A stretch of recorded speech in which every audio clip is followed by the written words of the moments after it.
So Binance just dodged a bullet with this one. We're going to talk about this because this is very important for the crypto market. But anyways, remember, I'm not a financial advisor. None of this is financial advice. Go ahead and hit the like button, subscribe, all that good stuff. Leave a comment in the comment section. But let's talk about this because this is huge. SEC setback as judge denies immediate access to Binance US software.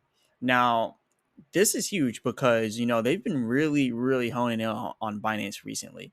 And since the judge just now denied immediate access to Binance US software, that's very good.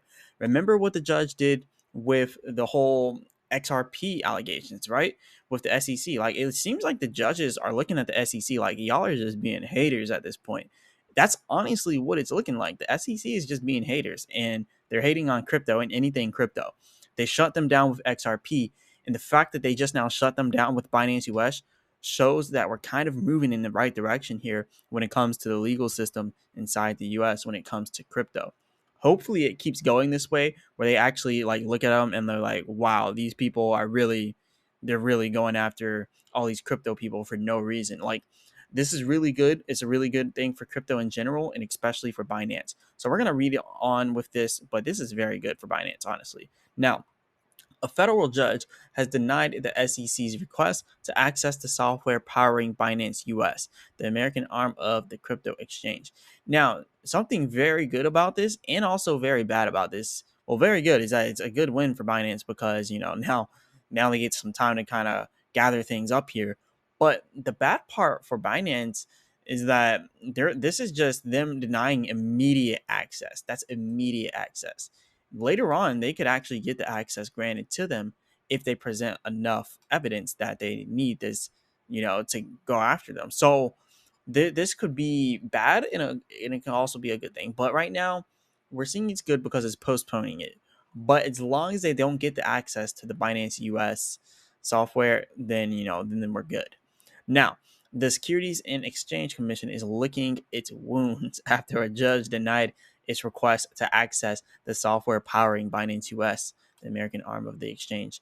In a court hearing on Monday, the regulator had asked a federal magistrate judge to allow an inspection of Binance US's technical infrastructure and to force the company to share other requested information as part of its ongoing case against the exchange. Then they say down here, but federal magistrate judge Zia Farqui, that's a weird name, said he hasn't inclined to allow the inspection at this time. The important key words here is at this time. So later on, they might be able to get access to that.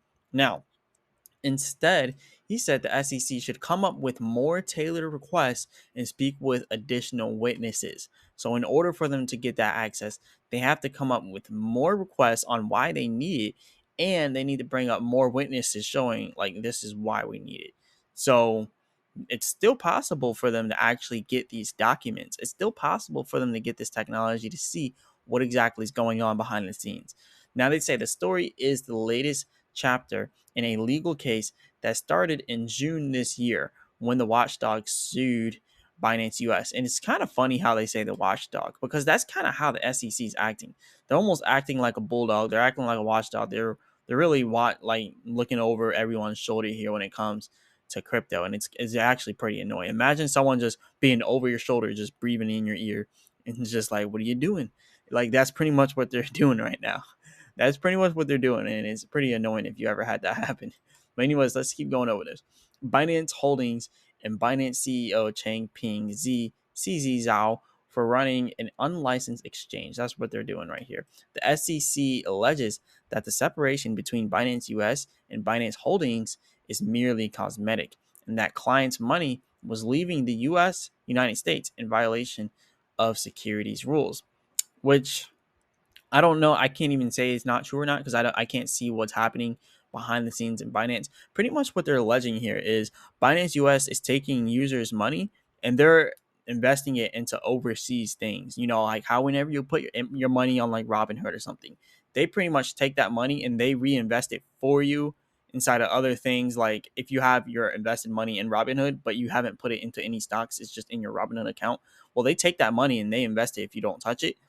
And what they're saying here with Binance US is that they're taking users' money and they're putting it in all these other places. Because when you buy on a centralized exchange, it's essentially an IOU. You don't actually get the crypto. It's an IOU. It just shows that you own this amount of crypto, but you don't actually own it. You don't have any keys to that crypto, so it's not your crypto because it's not your keys. So you're essentially just getting an IOU. And with that, they're taking that money that they're giving you because they still owe you that money because it's invested into the asset, which really it's is reflecting the asset, but it's not really invested inside of there. So it's just reflecting the price of that. So they're taking your money and they're investing it overseas. That's what they're saying here with the SEC. That's what the SEC is saying here because it says the SEC alleges that the separation between Binance US and Binance Holdings is merely cosmetic and that client money was leaving the United States in violation of securities rules. So I guess the rules is if it's a security, I guess it has to stay in the US. I don't know. But they're saying that the money's leaving the US. Now, they say special attention is being paid to Sifu, a custody platform rebranded earlier this year from Binance Custody. The SEC believes it has been acting as a conduit between Binance US and Binance Holdings and has been used to shift US customer funds out of the country.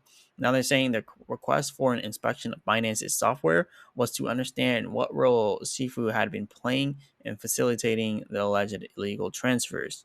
So it's pretty much um it's pretty much money fraud here. Like they're looking at it like this is some wire fraud here. So that's kind of how they're looking at it. So anyways, it says while Judge Farqui, weird name again, has denied the request, the SEC is unlikely to be deterred, which we already know. They're like that annoying chihuahua. They're just gonna keep biting at your ankles until you give up and give them what they want.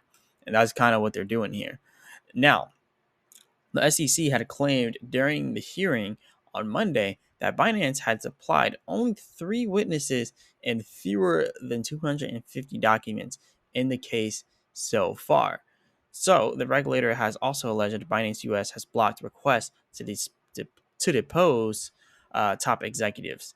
So, the accelerating mass exodus of BAM employees, now including its CEO and others who may possess crucial information regarding the custody, control, and availability of assets, further underscores the urgent need for expedited discovery into these issues now, what I will say is, if the SEC is right, I'll stop poking fun at them. But like, if they are right, then I guess they do have the right to find out like what's happening here, because we don't want another FTX situation to happen with Binance US. We don't want another FTX situation, and that's kind of how they're looking at it. They're looking at it like, look, we're just trying to make sure that Binance doesn't FTX their holders, and that's funny that we use FTX as like a phrase now for like completely screwing over people. Like, you don't want to FTX the public here. So yeah, they don't want anyone to get FTX'd. So they're really honing in on this, which I can understand that. A lot of people lost money in FTX.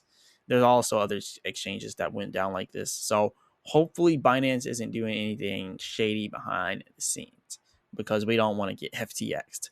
Now, what we see here, lawyers representing Binance US have claimed the SEC's requests are little more than a fishing expedition. So, this is where it gets fishy. No pun intended. They said Matthew Martins, a lawyer at Wilmer Hale who is representing Binance US, said at the hearing that Binance had responded to every targeted request by the SEC. What we are not going to respond to is foolishness of document requests that came from the government here. This is fun. It's funny how inside of these court cases, they always throw underhanded slaps at each other, right? They just say the foolishness here. But yeah, I don't know. Maybe Binance is telling the truth and they have presented everything, just not the foolish document requests. Which what represents itself as a foolish document request? Because if Binance US is really money laundering, then we need to know that. We need to know it if they truly are. But if it is foolishness, then why should they have to do it? It's like the XRP case right now is foolishness. Like, XRP is not a security. Yeah, it's just craziness going on right now. So now it says the American company at first agreed, but then refused and said the regulator was making unreasonable demands asking for such documents. Earlier this month, the SEC accused Binance of a lack of transparency during its investigation into the crypto exchange. Binance has always said that Binance US for American customers is a separate company run independently from its parent, which is true. So if they got a problem, they need to take it to Binance US, not the overall Binance exchange, because Binance can't even run inside the US, which is why they had to create Binance US for US customers. So they created that just to help people out, but it's a separate company. It's not the same company. So they need to focus on Binance US, not Binance. And honestly, I think they need to rebrand Binance US, like just to get that away from their brand. They need to rebrand it and completely sell off all rights to Binance US. I feel like that's how they can kind of get away from this and, dust their hands off, like completely disown Binance US, give it another name. Like don't even associate with the US, honestly. If you're a crypto exchange, you probably don't want to set up in the US. So I think it'll lower the US GDP, it'll make um global growth inside of US much smaller. But these exchanges, they just need to learn, and like I know the US has a huge market, but it's not crypto friendly. Like all exchanges need to get out of the United States. Like that's a good message for all exchanges. Like y'all need to leave the United States immediately. And it sucks because I like to invest in cryptos through centralized exchanges as well. It makes it safe. And me personally, I'll just buy on a centralized exchange and then I'll send it off to my little DeFi wallet, right? But whenever you sell, you have to sell it from a centralized exchange. So it sucks because like we need the centralized exchanges, but the US is making it so hard for us, which is why BRICS has actually taken over the US in GDP. If you look at BRICS GDP, their GDP for all of their countries total beats the, I think it's called G7, I believe, the G7 GDPs. Don't mark me on the name. I think it's G7. But yeah, we're not talking about Fuzi Tube either. We're talking about the G7 with the American companies, or the American not the American thing, because it's everybody. It's all the G7 countries coming together, so it's not just America. But yeah, that's pretty interesting. It's pretty interesting. But anyways, Binance is kind of, it was doing bad at first when all this news came out, but they've definitely recovered since then. So like it's not a bad thing anymore. Like they've definitely recovered. You see, like when the initial thing came out, Binance dropped huge, and it had a huge drop, but it's doing fairly decent now, since then.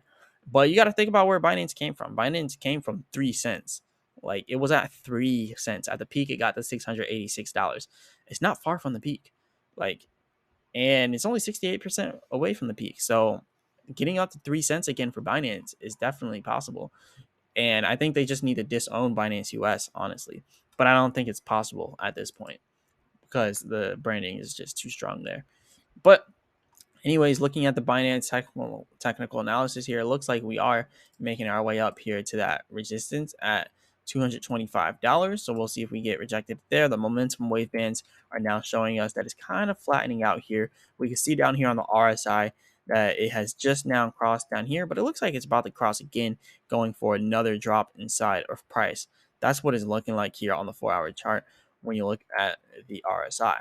So I think we might suffer another drop here, but it's not really that big of a deal, to be completely honest. Like we're doing pretty good in the crypto market. Like the recoveries have been amazing inside of the crypto market recently. Like it's been recovering very well. But anyways, this isn't a technical analysis video. Just kind of wanted to talk about how Binance just dodged that bullet. So it's a good win for crypto in general and for Binance.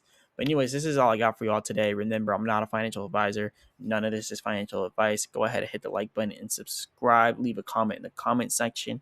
Let me know what you think about this. And as always, I'll be back with another video.